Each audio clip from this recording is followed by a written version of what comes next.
لوگ بیٹھے ہوئے تھے، مجلس سجی ہوئی تھی، ہجوم عاشقاں تھا، کیف و سرور کی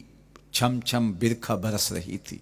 انوار و تجلیات اتر رہے تھے، اور کیسی خوش نصیب مجلس تھی جس میں حضور خود تشریف لے آئے۔ تو آقا کریم نے ارشاد فرمایا، فقال ما اجلسکم، صحابہ تمہیں کس چیز نے بٹھایا ہے، کیوں بیٹھے ہو، مقصد جلوس کیا ہے، یہ جلسہ کاہے کا ہے، کیوں بیٹھے ہو؟ انہوں نے کہا آپ کی صورت میں ہمیں ہادی دیا، رہنما دیا، آپ کی صورت میں اپنی کرم نوازیوں کا چھم چھمی ہمارے اوپر نازل کیا، تو ہم اس پر اللہ کا شکرانہ ادا کرنے کی مجلس سجائے بیٹھے۔ یہ صدیوں قبل کی کہانی ہے، یہ مسجد نبوی کا صحن ہے، یہ شہر مدینہ ہے، یہ دور رسالت مآب صلی اللہ علیہ وآلہ وسلم ہے۔ یہ 14 صدیاں گزرنے کے بعد کوئی گھڑی ہوئی اور کوئی اپنی طرف سے بنائی ہوئی بات نہیں ہے، بلکہ یہ وہ دور ہے جس دور میں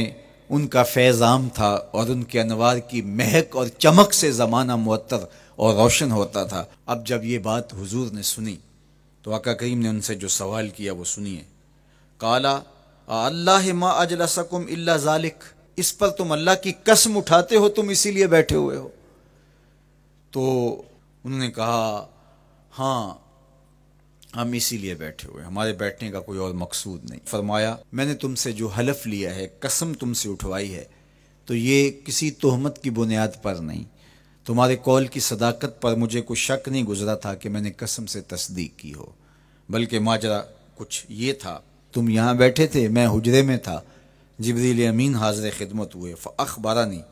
ان اللہ عز وجل یباہی بکم الملائکہ، انہوں نے مجھے کہا محبوب ذرا باہر تو نکل کے دیکھو، آپ کے غلاموں کے اس عمل پر اللہ فرشتوں میں ناز کر رہا ہے۔ وہ عمل کون سا تھا جس پہ رب رب ہو کے فرشتوں میں فخر کر رہا ہے، رب رب ہو کے فرشتوں میں ناز کر رہا ہے؟ وہ عمل یہ تھا کہ صحابہ مل بیٹھ کر کے اللہ کی حمد بول رہے تھے،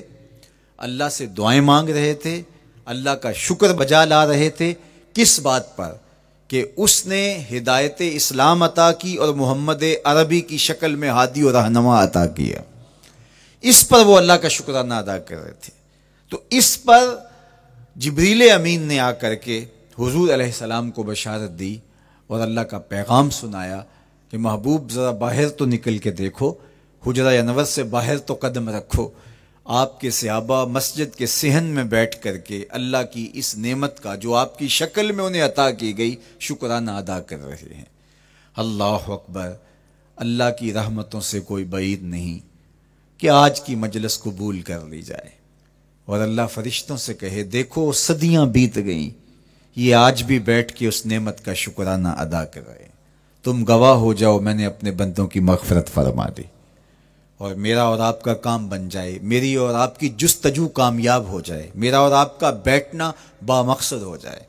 ہمارے آنے کا مدعا پورا ہو جائے، ہم جو چراغاں کر کے ماحول میں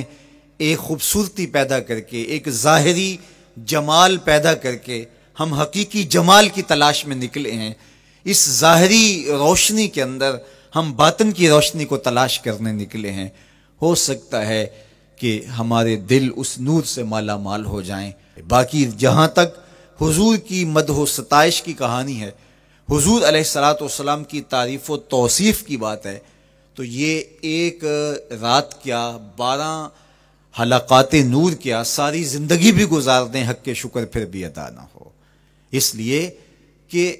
ہمیں زندگی کا سارا شعور اور باطن کے سارے اجالے حضور کی دہلیز سے نصیب ہوئے، تو یہ تو ساری زندگی بھی ہم تشکر میں بسر کر دیں تو حق ادا نہیں ہو پاتا، اور ہماری روحیں، ہمارے قلوب، ہماری زبانیں، ہمارا طرز زندگی، ہمارا انداز معاشرت، ہمارے رویے اس نعمت کا شکرانہ ادا کر رہے ہیں جو حضور کی شکل میں اللہ نے ہمیں عطا کیا۔ دیکھو یار، کوئی معمولی سی نعمت میسر آ جائے تو بندہ